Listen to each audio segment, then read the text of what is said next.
a la posición, a la deformación, etcétera, etcétera. Pero ¿cómo lo podemos interpretar con relación a la rigidez en una vía férrea, ¿no?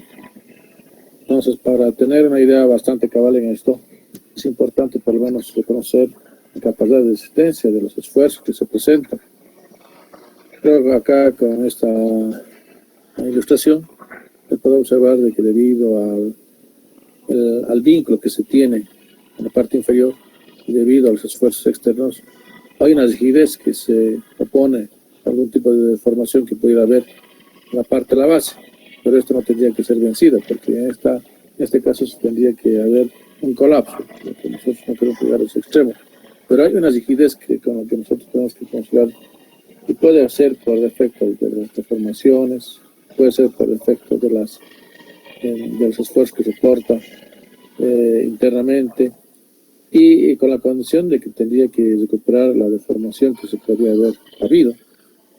Entonces, dentro de las clasificaciones de las rigideces, por ejemplo, tenemos en los cuerpos rígidos y en los cuerpos no rígidos. En los cuerpos rígidos son indeformables, en los cuerpos no rígidos son deformables. Entonces, es un concepto bastante básico que nosotros tenemos que reconocerlo. Entonces, en esto concluimos de que la rigidez es la capacidad de soporte que tenga con relación a los esfuerzos sin que pueda perder su forma misma. Entonces, tendremos que entrar en los cuerpos rígidos y en los cuerpos no rígidos. Entonces, ¿qué es una rigidez estructural? A ver, voy a hacer lectura acá. Rigidez es la capacidad que tienen los elementos de la estructura de soportar los esfuerzos sin perder su forma, sin deformarse. Tal vez el caso más típico el análisis estructural siempre resulta analizarlo en la madera, porque sabemos que en la madera, cuando hacemos el diseño, nosotros tenemos que controlar la capacidad de deformación admisible que podría haber en esta, ¿no? Porque va a haber una deformación. Pero si consideramos un elemento, por decir, de hormigón, entonces es un poco más delicado, porque acá tenemos que evitar y controlar la falla frágil. Y si hubiera dentro un elemento metálico, entonces sí va a haber una deformación, pero esta tendrías que también controlado dentro una deformación tal vez que sea dúctil. Entonces, es posible analizar de esa manera en un elemento estructural. Como les decía, en la madera, muy visiblemente se puede notar la deformación que pudiera haber. No sé si ustedes han visto algún tipo de tinglado con madera o cercha de madera. Su deformación no adquiere su porción inicial por su naturaleza misma de la madera, ¿ya? Entonces, hay una capacidad de resistencia en este tipo de casos, hay una capacidad de resistencia inclusive. Pero, ¿qué podríamos nosotros decir con relación a una tipología estructural? Si nosotros consideramos una tipología estructural de que tal vez no sea considerado un elemento que pueda por lo menos rigidizar al elemento estructural, entonces podría llegar al colapso, o podría ser un elemento estáticamente indeterminado, como uno lo puede ver. Me refiero a la siguiente presentación. En este caso se puede observar y se puede notar claramente si nosotros ejercemos una fuerza horizontal, aparte de que estáticamente no es rígido, ¿no? Si hubiera un elemento tal vez diagonal, entonces su rigidez tal vez se podría controlar, ¿no?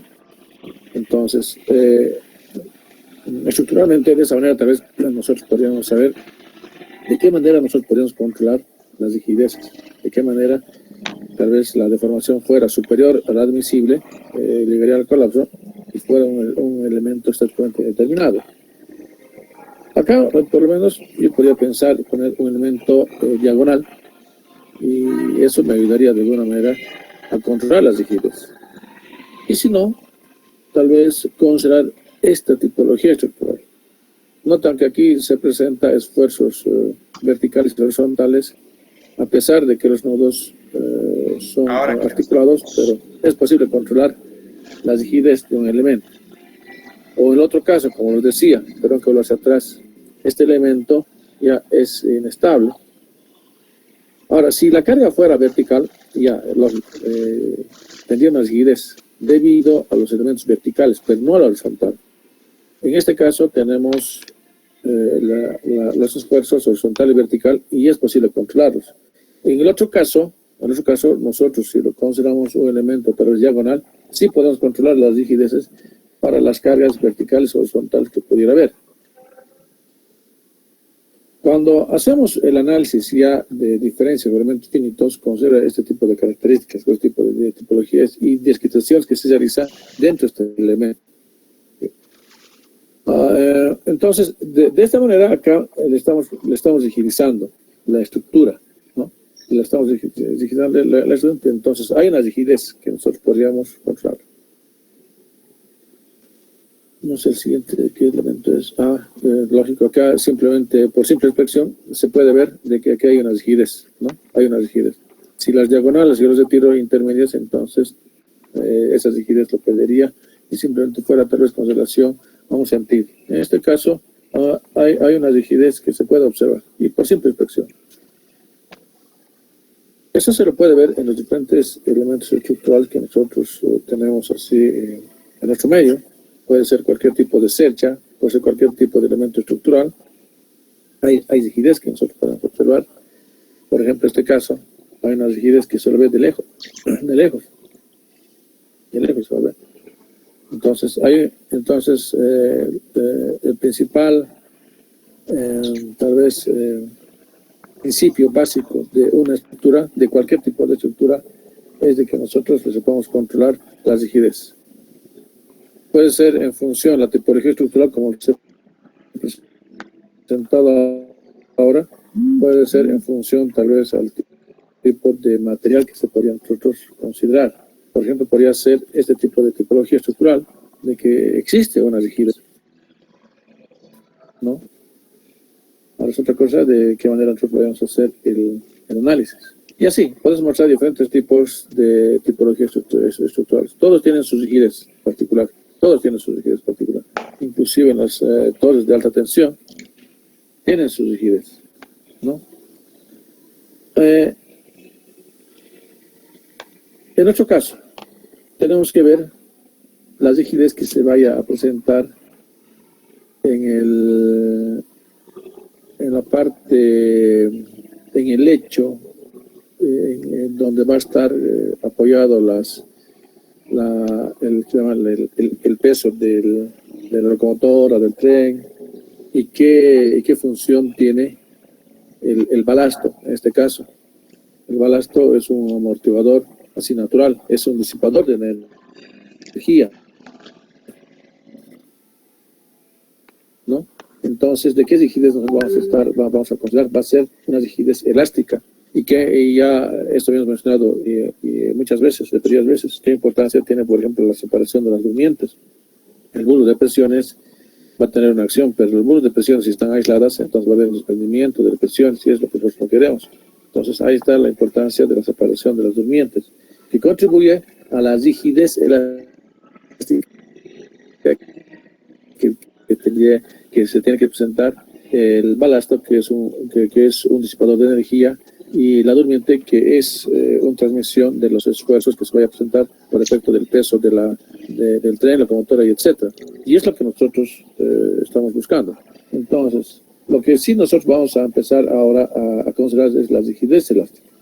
En este caso va a ser de que lo va a asumir directamente el balasto, porque hemos dicho que es un disipador de energía, así de excelencia. En esto tenemos que controlar el efecto del hundimiento que se vaya a presentar, en este caso en la parte de las durmientes, que tendría que ser tal vez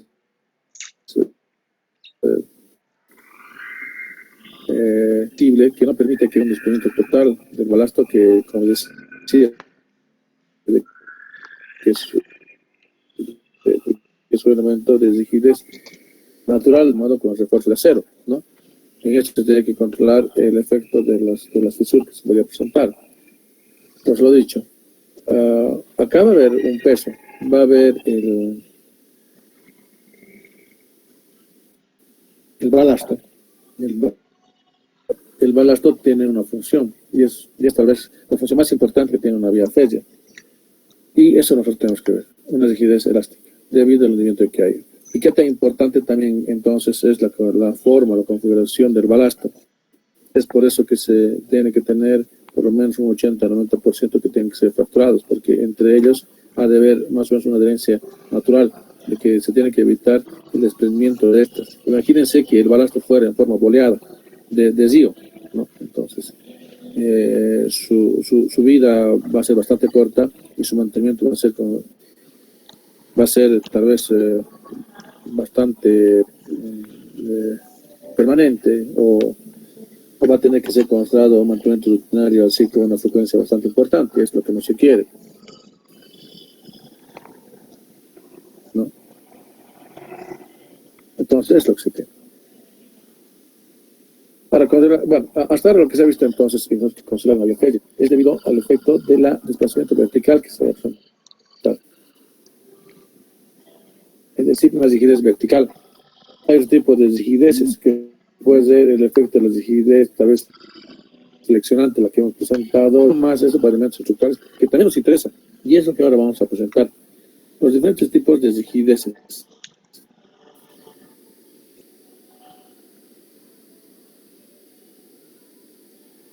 Una vía, lo que interesa es controlar el desplazamiento vertical y que es un estado elástico. El estado elástico tiene una deformación inicial y una deformación final que tendrían que ser casi iguales, por no ser iguales. Pero si es que la deformación inicial con relación a la deformación final es diferente, entonces algo está fallando. Este tipo de rigidez se tiene que controlar con algún tipo de, no sé, en vías de ellas nosotros tenemos que controlar, porque la posterior lo que podría presentarse son los hundimientos. Y esos hundimientos es bastante peligroso, las rigideces, por ejemplo, mecánicos, axiales, flexionantes, cortantes, torsionales, etc. Entonces son rigideces que también tienen su importancia. Pero repito, dentro de las rigideces de una vía phasor lo que interesa es que nosotros controlamos la rigidez vertical, es decir, dentro del campo elástico. Repito, dentro de la rigidez elástica, dentro del campo elástico. ¿Ya? Ahora de esto podemos presentar los diferentes tipos de esfuerzos, axial, flexionantes. Acá, por ejemplo, tenemos la rigidez mecánica debido a los... Porque también se tiene que ver en función del modo de electricidad, de momento de inercia, ya sea para efectos de tracción, ya sea para efectos de compresión, para un elemento de rigidez axial. En este caso se puede observar de que se está traccionando, en el otro caso tendría que ser el efecto de compresión. Pero en esto tenemos que ver el modo de electricidad y su momento de inercia, como un elemento estructural. Hay también el efecto de la relación, de la traslación angular, la rigidez flexionante, de otro tipo, de un volado. Este tal vez sería el caso más crítico que tenemos que analizar. La rigidez cortante, la rigidez axial. Acá, por ejemplo, tenemos la rigidez cortante. Notan de que por efecto de la carga vertical tiene que haber un desplazamiento en este punto, ¿no? Eso ya se lo ha visto. Ustedes seguramente ampliamente lo han hecho el estudio cuando hemos hecho los análisis en esfuerzos en elementos estructurales.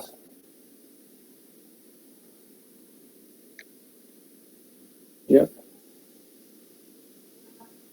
Pero también puede haber simultáneamente. Cuando haya la rigidez torsional, puede ser también simultáneamente torsional, puede ser flexional al mismo tiempo, puede ser transversal debido al corte y debido al efecto del corte transversalmente. Entonces notan de que las rigideces un poco más ya van a empezar a tener su campo de análisis. Por ejemplo, acá tenemos una rigidez torsional. Sabemos de que la rigidez, acá el que está trabajando es la capa exterior, y el núcleo interior no está trabajando acá en una rigidez torsional. Entonces es la piel lo que está trabajando. Ahora volvamos tal vez a analizar con relación a las rigideces que nosotros tenemos que pensar. Si nosotros hemos visto que las rigidez tienen que ser dentro del campo elástico, también, y obvio, por el efecto de su característica, de la tipología, de su naturaleza, va a ser una rigidez dinámica, de que su deformación unitaria inicial, imposible que sea una deformación unitaria final. Va a haber un pequeño y un delta diferencia con relación al inicial. Tal vez en la rigidez que una vía placa tendería casi a cero. ¿Ya? Entonces, eso es lo que nosotros tenemos que ver. Va a haber diferentes tipos de oscilaciones, tenemos que ver tal vez el efecto de las diferentes tipos de tipología, cosas como un amortiguador, como un resorte. Ya es eso dentro del análisis ya estructural, dentro del análisis de rigidez que vayamos a hacer. Ya es obvio de que nosotros tenemos que ver por el efecto de la carga, de que ver un desplazamiento vertical, eso está claro. Pero este desplazamiento vertical tendría que volver a su estado inicial, pero por el efecto de ser un elemento dinámico, ¿ya? Entonces, lo que aquí vemos que es esto, sí es lo que estamos analizando, de la rigidez vertical. Va a haber desplazamiento, Y aquí juega un papel bastante importante las aristas del balasto. ¿Qué tanto ha de ser desplazado? En la etapa constructiva, lo que nosotros tenemos que garantizar de que sus cargas estén fracturadas un 80-90%. Y tiene su motivo, ¿no? De que la adherencia se encuentre entre ellas.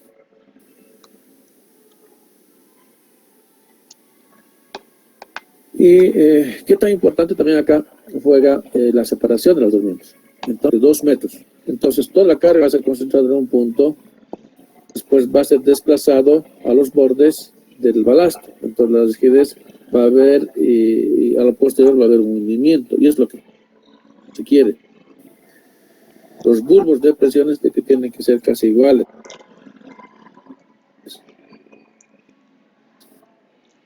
Incluso, pero no pueden estar estos muy dispersos, porque si estuvieran muy dispersos, entonces no estuviera funcionando, ¿no? Y de una manera adecuada tal vez las durmientes, como tendría que ser.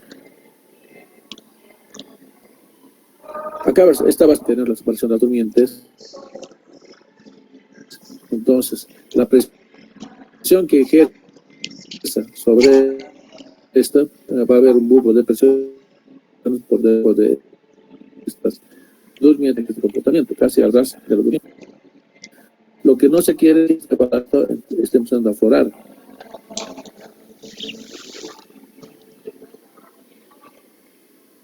Lo que hay se interpretaría de que tal vez nosotros no hemos controlado el asunto de la velocidad, el asunto del peso del tren. Entonces, el papel del balasto, las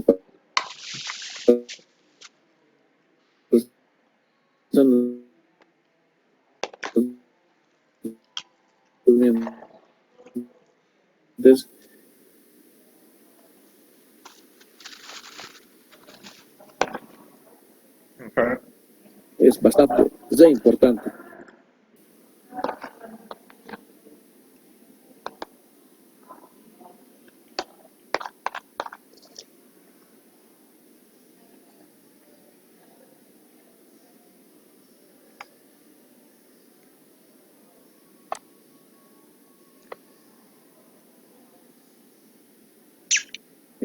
Una masa, o 2 masas, o 3 masas, o 4 masas. Tal vez lo más para nosotros cómodo sería simplemente considerar un tipo de masa que también nos sirve, o 2 tipos de masa que también nos sirve, o 3 tipos de masa, o 4 inclusive, ¿no? Pero a esto nosotros nos tenemos que sujetar a algunas condiciones básicas. Como nosotros estamos considerando la rigidez elástica, entonces se tiene que cumplir la ley de Hooke. Tiene que cumplirse. Teóricamente de que tendría que tener un modo de elasticidad casi que sea constante, ¿no? Pues, a pesar de que la deformación unitaria inicial y final casi tendrían que atender que sea igual a cero, tendrían, porque va a ser dinámico. Dentro del sistema va a ser resorte, un desplazamiento, va a haber una masa, va a haber una rigidez en estos casos de una manera bastante general. ¿Qué es lo que se quiere más o menos cuando nosotros consideramos el resorte? De que va a haber una elongación de longitud delta. A ver, un ejemplo, puede ser la que nosotros usamos, en el mercado usamos, ¿qué nombre tiene esto? Para controlar el peso. Y empezamos a medir las cuartillas, no se me olvida. Pero tenemos una elongación en este caso, pero me permite presentarlo, ¿no? Tendría que volver casi a cero. ¿Qué llaman esto? ¿Balanza? No, no es balanza. Pero cuando está descalibrado, esto ya no es romana, si no me equivoco. Romana, muchas gracias. ¿Cómo se va a ver ese nombre? La famosa romana. Han debido ustedes notar de que no es que ahorita las romanas hay veces lo descalibran, ¿no? Es decir, de que ejerce una fuerza de tal manera que está descalibrado, que tiene que pesar 1 kilo, lo que se lee 1 kilo tal vez sea 90.9 kilogramos, está descalibrado. ¿A qué conclusión llegamos en los romanos cuando está descalibrado? De que esa deformación inicial a la final, que tendría que tender a cero, que tal vez es mayor a cero, entonces ahí está descalibrado. Eso es lo que nosotros tenemos que controlar. De resorte, nosotros tenemos que idealizarlo dentro del análisis estructural. Y aparte de eso tenemos el efecto del amortiguador en un buggy de una vía de una locomotora o un vagón, y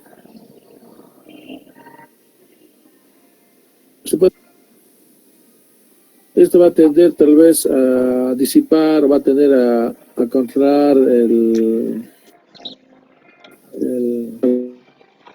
tal vez si fuera de pasajeros, esto tiene que minimizarse a lo mínimo, ¿no? Entonces puede ser, pero esto es verticalmente, se puede de esa manera. Entonces ahí están los resortes. Un amortiguador casi ahora no se utiliza, en vehículos también ya casi no se utiliza este tipo de amortiguadores, ¿no? O los famosos muelles que nosotros conocemos. Entonces puede ser. Ahora ya hay diferentes tipos de amortiguadores, ¿no? Son, por ejemplo, de ese tipo que ustedes ya deben conocer en los vehículos, ¿no? Pero eso ahorita no lo vamos a lanzar en todo, de que ha de haber una fuerza de desplazamiento, consideración, o tal vez asumir. Y esa es esta relación. Esa fuerza de desplazamiento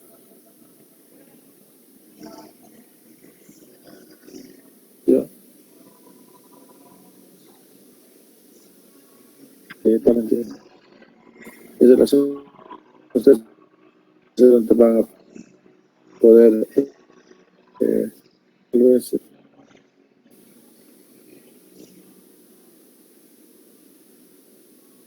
demostrar los diferentes tipos de ecuaciones, los tipos de casos, ¿no? Entonces, en esto van a ver que va a haber una aceleración, ¿no? Que es porque entonces va a haber la masa que nosotros tenemos que también considerar. Va a haber una masa como aceleración y una masa como aceleración. Puede ser la comparación, por ejemplo, en este caso, ¿no? La masa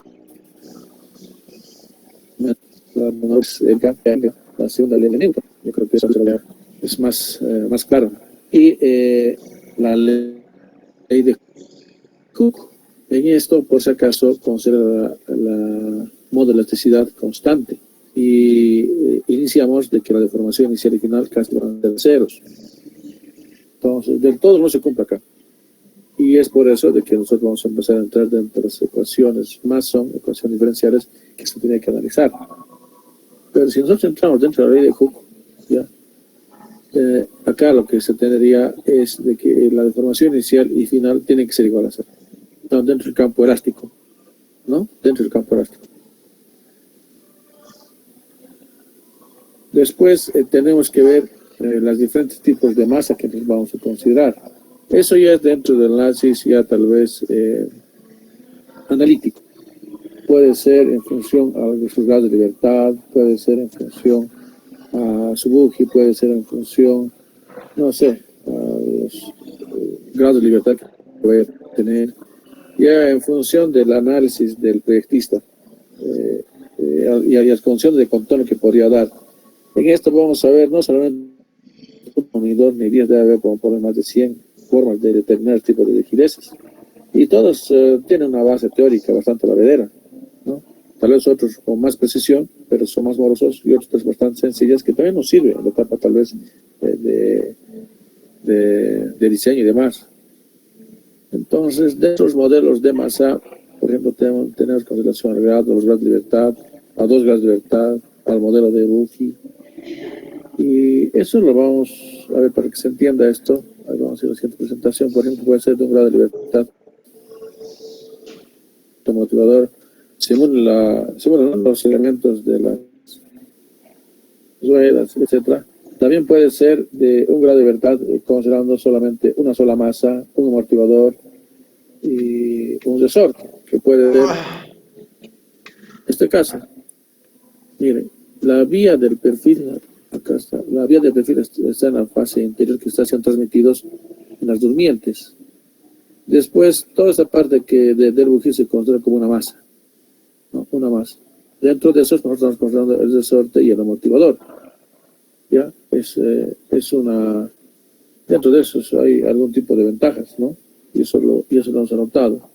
Por ejemplo, las ventajas, pues, es de que se ha simplificado a lo máximo el problema. Es bastante sencillo, solamente estamos analizando una sola masa, nada más que una sola masa. Es bastante sencillo. Entonces, hay muchos otros condiciones de contorno, de que acá ya no se lo considera, de que tendría que tal vez asegurarse con algún tipo de factor dentro del análisis mismos, ¿no?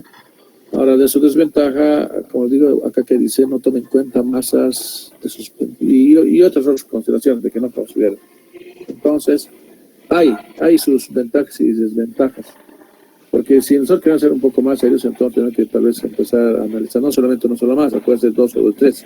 El que se recomienda para este tipo de casos tiene que ser de 3 tipos de masa. Por ejemplo, acá tenemos 2 tipos de masa. La masa de suspensión, la parte superior, la masa de no suspensión, la parte inferior, puede ser. Y eso se lo puede representar una vía férrea de esta manera. Por ejemplo, acá la masa 1 está donde está la rueda, la masa 2 ya donde está la unión entre los buggies. Entonces es una tipología tal vez un poco más, vamos a decir, un poco más completa que la anterior. Ha considerado también otros aspectos con relación a la condición de contorno, ¿no?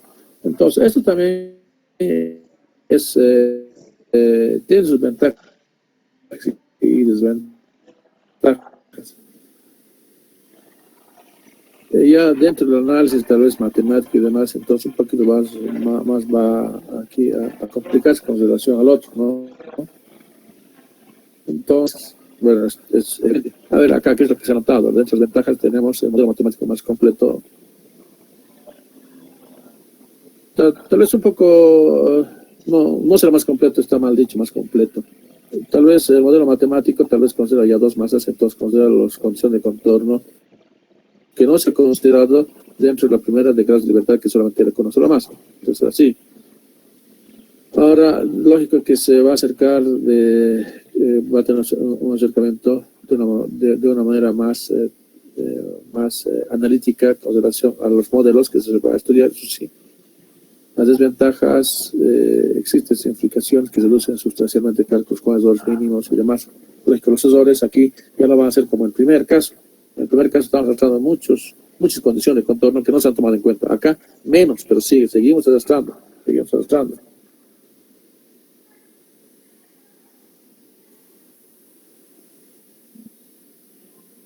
Ya, acá está constando en tres masas: el eje, el buje y la caja. Que pienso que es tal vez el más adecuado, pero también es el más complejo. Dentro de sus ventajas y desventajas tendría que ser inclusive menor que los anteriores, eso sí. Entonces, ¿de qué manera esto lo podemos observar? Por ejemplo, aquí tenemos el eje, el buje y la caja, ¿ya? Entonces, pienso que es la manera tal vez más completa de analizarlo. Pero también hay que tener mucho cuidado en las condiciones que vamos a considerar. De una manera bastante sencilla, tal vez esto podemos notar de esta manera. En la parte inferior he anotado en el lecho donde está justamente el balasto, también se está considerando, ¿no?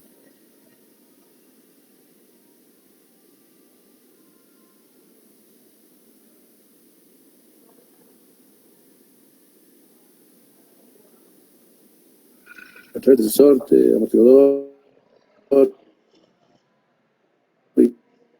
y demás. Acá también estamos contando la caja, no totalmente completo, pero sí es mucho mejor que los anteriores, ¿no? Entonces sí es conveniente utilizar el modelo de tres masas, sí, estoy de acuerdo. Toma en cuenta el buje, la masa intermedia y la caja de pasajeros, sí. Ya, entonces presenta, es una masa ajustada a la realidad, sí. Desventaja, mayor complejidad en el cálculo de masas. Entonces, acá para hacer este tipo de análisis yo creo que tendría que utilizar algún tipo de software, porque si nomás no se lo vaya a hacer.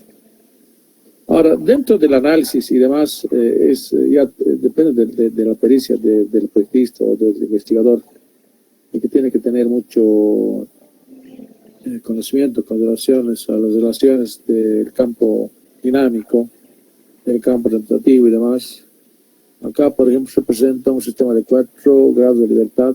Puede ser, ya ese es un criterio de un investigador, puede ser otro. Tendría que definir a qué se refiere masa 1, masa 2 y masa 3. Y aquí está analizando de dos lados, por lo que veo de que es uno en una YEL superior e inferior, simultáneamente está realizando el análisis de los dos casos. Que eso sí me parece más completo que el anterior inclusive, ¿no? Porque ya no solamente está analizando las tres masas como se ha visto anteriormente, pero que hay que analizar simultáneamente de todo ese conjunto, ¿no? Ya, acá tenemos las ligeras de las vías ferias. Aquí se tiene que tener un criterio, los parámetros, si estoy de acuerdo, resistencia vertical de la vía, análisis lógico, estoy de acuerdo. No, bueno, es más o menos un mapa mental que nos ayuda más o menos a ver lo que hasta ahora se ha indicado. Como les digo, de que en este campo hay más todavía que presentar, hay más todavía que analizar. Solamente aquí estamos dando una presentación de qué manera es que se presenta este tipo de casos. Por ejemplo, nosotros tendríamos que ver de qué manera ahora nosotros vamos a controlar esa deformación que se va a presentar en el peso, que va a ser transmitido en las YEL. Perdón, sí, en las YEL, y el resto de las YEL va a ser a las durmientes, ¿no? Hasta ahora, entonces, ¿qué es lo que hemos visto? ¿Qué es rigidez de vía? Primero está el asunto elástico y dinámico, estamos de acuerdo. Después la deformación. La deformación se ha dicho que no va a ser igual al inicio y ni al final, que teóricamente tenía que ser igual a cero, pero no va a ser igual a cero, porque imagínense el balasto, el contacto del balasto, va a haber por lo menos una deformación, pues, tendería a cero. Para esto se tendría que hacer un mantenimiento rutinario después en la vía férrea para que siga trabajando de la manera adecuada, en este caso que es el balasto, un disipador de energía. Después, la rigidez está directamente relacionado con, es lógico, de que si nosotros vamos a hacer el dimensionamiento de la separación de las durmientes, de que las dimensiones de las durmientes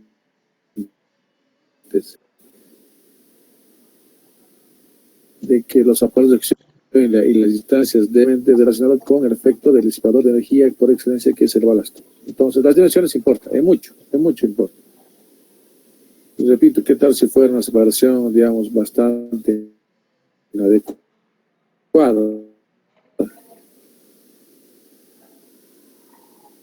Entonces, eso va eso directamente va a incidir en un lugar donde tal vez haya sido material de relleno, por decirles, la capa estructural textil que se tendría que considerar, tomar en cuenta todas las consideraciones de su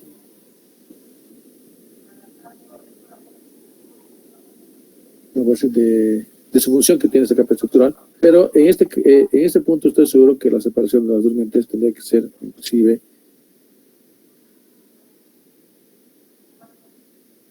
más ceñidas con relación a un lugar y una zona donde tal vez sea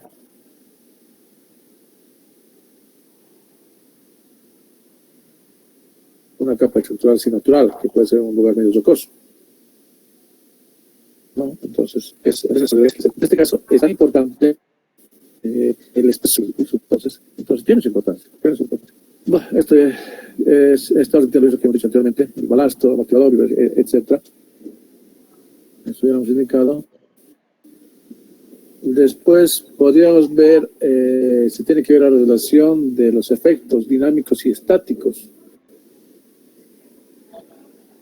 Yo estoy presentando tal vez de unas cargas estáticas y dinámicas de un estudio que se realizó en Estados Unidos, ¿no? Acá tenemos el peso por eje y la distribución acumulada que se ha presentado en este caso. Uno y el otro, y es una misma vía, ¿no? Hay una relación de diferencia, pero eso tenía que ser controladas. Por eso dice. Los efectos dinámicos y estáticos, ya algo hemos mencionado. Ya de acá vamos a ver los diferentes tipos de autores, diferentes tipos de científicos, diferentes tipos de investigadores, etcétera, los que se han medido en este campo de rigidez. Y hay otros más, estas solamente son algunas, por si acaso, no son y demás, y hay otros más, pero los que han dado la base de las rigideces son esos autores de 1800, 1700 inclusive hay. Ahora solamente se ha mejorado en su proceso de condición de contorno y análisis o simulación estructural. Eso se ha mejorado ahora. Pero las teorías seguimos con lo anterior, porque la verdad que han sido unos verdaderos maestros para este tipo de casos, ¿no? Ya, esto aquí, mucho esta parte no me interesa. Esta parte sí. Por ejemplo, podemos ver qué es lo que, de qué manera está considerando Winkler.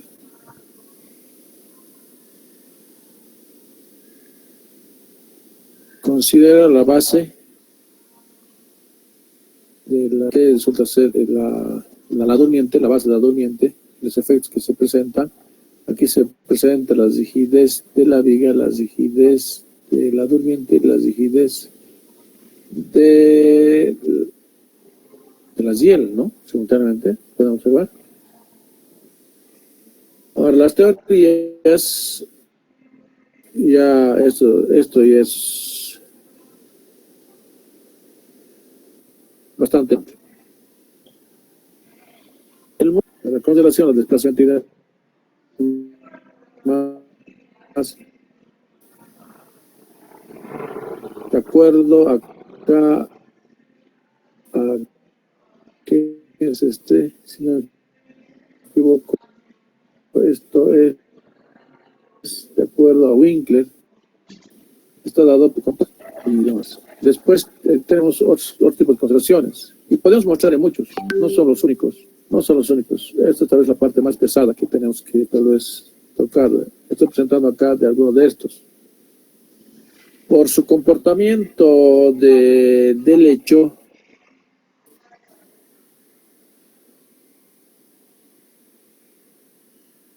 amortiguador y requerimiento va a tener un comportamiento ondulatorio.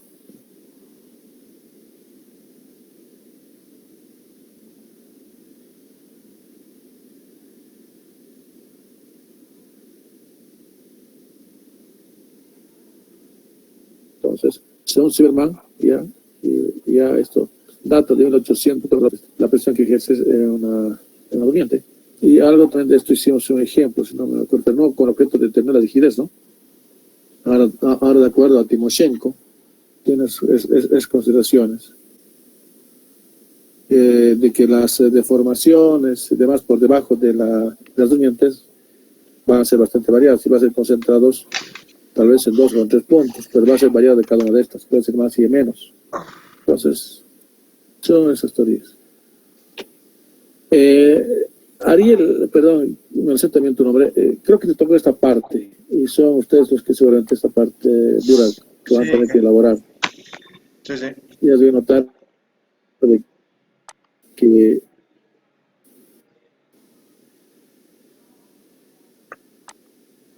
ya, ¿no? Ahora, ¿en qué se escucha, perdón? Y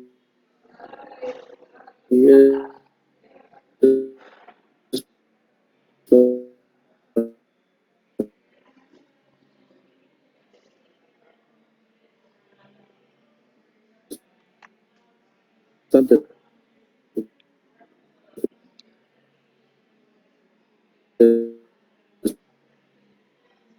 además entramos al campo de ecuaciones diferenciales, asistencia de materiales.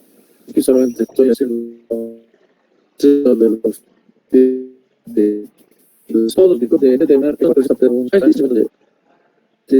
tipos de rigidez.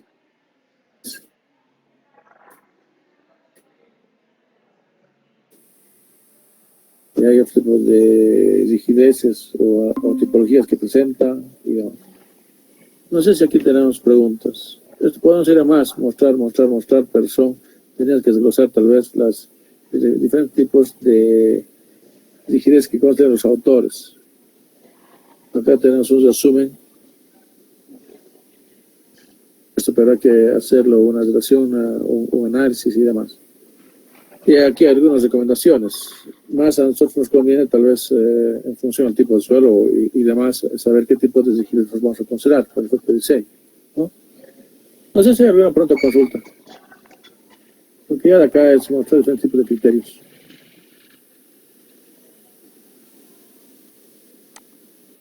Disculpe, en que cada cálculo de la rigidez ahí podríamos especificar, digamos, cómo está afectando en el análisis. Ya eso es libre. Sí, me gustaría que ustedes de aquí le van. Primero, su tipología estructural, se han puesto una masa, 2 masas, 3 masas y demás. Y después, ¿qué criterio han tomado? Según Zimmermann, según Timoshenko, según algo. Y de eso, tal vez hacerlo, según Zimmermann un ejemplo, según Timoshenko otro ejemplo, es suficiente para esto. Y para esto, ustedes han ido a ver de que se tiene que hacer mucha lectura, es muchas ecuaciones que entran. No sé si tal vez esté cansado. Sí, está bien. Ya. No sé si después hay alguna otra pregunta o consulta.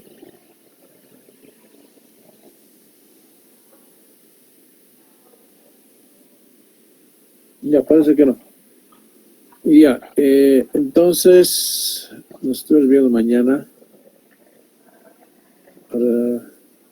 Si tal vez hay algún grupo que ya ha terminado o quiere mostrar su trabajo, que lo haga, no hay problema. ¿Ya? Mañana no hay clases, che. Ustedes deben saber de que mañana